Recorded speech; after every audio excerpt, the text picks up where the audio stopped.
Let me go ahead, get your names real fast if that's cool. We'll go right, or my right to left. I'm Emily. Mm-hmm. I'm Ashley. I go by Jurassic Park. Eric, go by Night Trail. Okay, so you guys were doing the Pacific Crest Trail. What happened?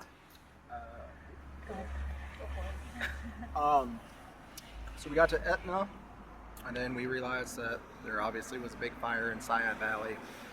So the trail's now closed from Etna, I believe, all the way up to Ashland, and then more fires broke out, and there's more closures north in Oregon. So now really hikers, the only option is to jump from Ashland up to Timothy Lake, which is another closure. That's the northbound or north part of the last closure. And then we will hike from Timothy Lake up to Canada, and then we have to jump back to Oregon in a month and hope that everything's reopened or in the hike. Because you want to try and make sure you finish the entire hike. Even Yeah, if the it's goal not... obviously is to finish all 2,650 miles. Yeah, 53. 2,653, whatever. So yeah, the goal is to fix all that. A lot of people get hung up on a continuous footpath, so not skipping any miles, but with climate change or just the weird weather patterns, however you want to call it now, that's impossible. And everyone really should just kind of realize that's probably not... This trail is no longer able to be done continuously. With every year, the fires keep getting worse, and it's just, you know, we knew going into this that this was going to be probably how it went, just because it seems to be happening more and more each year. If you're willing to hike 40 miles a day from the beginning or 30 miles a day from the beginning, it's doable, but basically the trail needs to be done in 4 months if you want to continuous footpath it. We're not those people. Because quite frankly, that you're going to get interrupted by the fires. Yeah, Yeah. they'll get interrupted by fire. Snowfall is another big one. Yeah.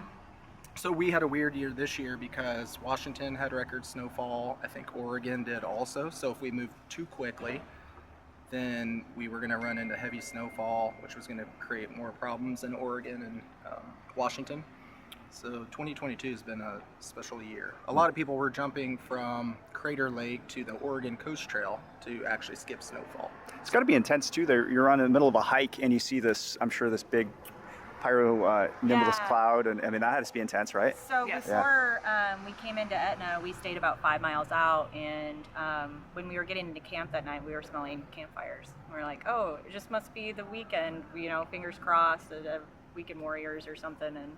And then we were hiking out, and we came around this corner that opened up, and you could see 2 big giant plumes, and we're just like, crap. You know?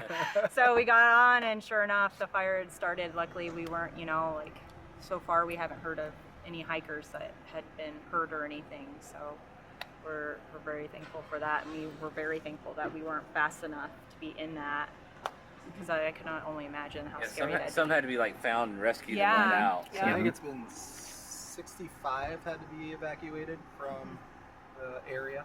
They had to do, what was it, like a 33-mile hike at like 2 in the morning. Yeah, you just hear different stories from different hikers. The trail's kind of like out high there. school. Made it so far. I mean, so far. That's we a were long. like barely 100 miles left of the California border, and we didn't get to do our proper goodbye. But the trail will always be there, hopefully, you know, as of right now. So that was the hardest thing, I think, is not being able to cross the Oregon border, because they call it the NorCal Blues. So you're on the trail for 3 months, and you're kind of, no matter what you hike, you're stuck there unless you're comfortable with snow, because you got to get through the Sierras with snow. So anyways, you're in California for 3 months. You get the blues because you're sick of being there, which we all absolutely had the NorCal Blues. So we were just super excited to be like 4 days or 5 days from crossing the border. We pushed fires out of the realm because we'd made it that far, and then in 24 hours, like, it all went to crap. So whatever. it is what it is now. You know, now we're just trying to make the best of it and get as many miles in as possible, like as we can, to hopefully either maybe come back and do the rest, or, you know, maybe next year, or just, it's just hard because, you know, you can only take so much off of work and then go back and be like, hey, can we have some more time for next year, you know? So it's just, it's kind of hard, but we're just happy that we've had the experience.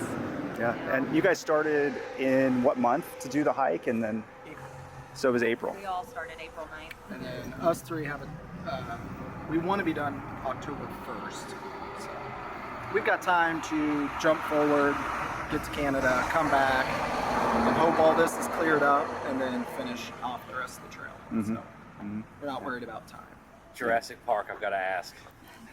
It's my hat, and then I have an obsession with dinosaurs. She's got a dinosaur beanie. Yeah. She eats dinosaur mac and cheese. Yes. And she's just obsessed with dinosaurs. Yeah, yeah. And you're going to be on the same plan with these guys? Yes. Yeah. Yep. So we've actually all been hiking since day one. So since mile 4.4. So yes, I'll be with them to the end.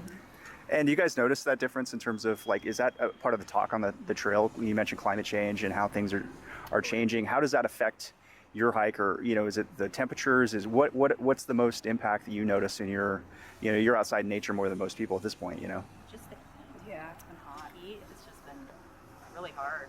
Past 2 weeks? Yeah. 2 weeks it's been, especially this past week, it's been triple digits. You know, it's, you want to hike you have to hike, you know, a certain amount of miles per day to get to, you know, the next town, because you only have so much food, so you have to put the miles in, and that might mean you're hiking, you know, in the middle of the night where it's cooler, or, you know, get up early, or hike, you know, in the heat of the day. But it's just been very hot.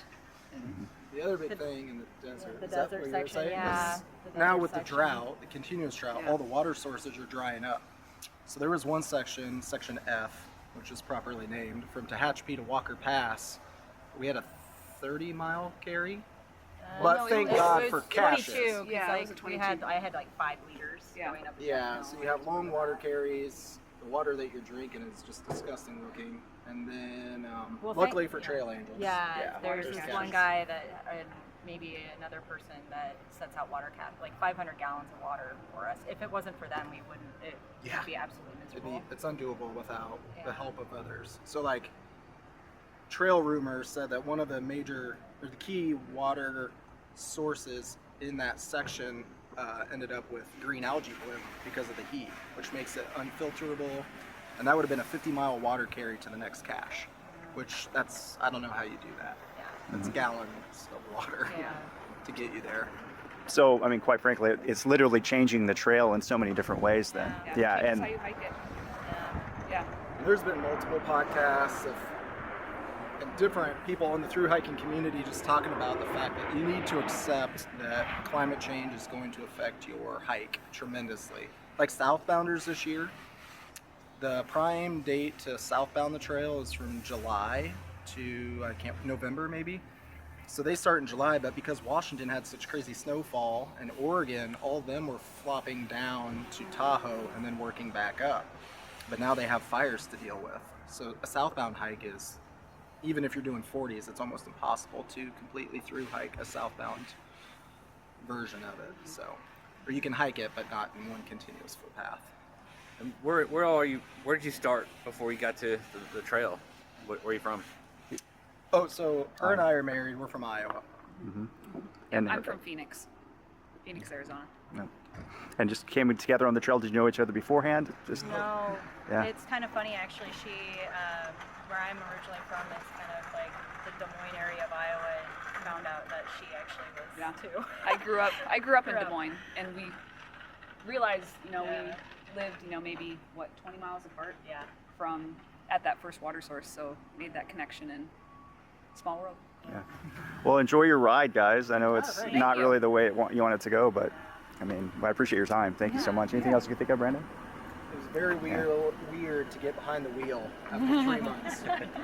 Very nervous. I told these guys I asked for the insurance that makes sure I can total the car. So I was like, I haven't driven for 3 months, and I want no responsibility for what happens trying to get up to Crater and then to Bend. So Yeah, I got it. We're safe. that's super cool. That's super cool. What do you guys do in the real world? I'm a stonemason. We do stone carving, sculptures, weird stuff like that with stone. I'm a certified arborist and tree climber. Yep. I quit my job, but I did work in the fitness industry. Yep. Did corporate wellness. Very cool, guys. On the post office, they keep talking about the continuous footpath, and it's point like it's not working. Origins of 50 miles either way. So wrestling on I-5. People were doing it. Oh my god. But aren't they going to get arrested? It's illegal.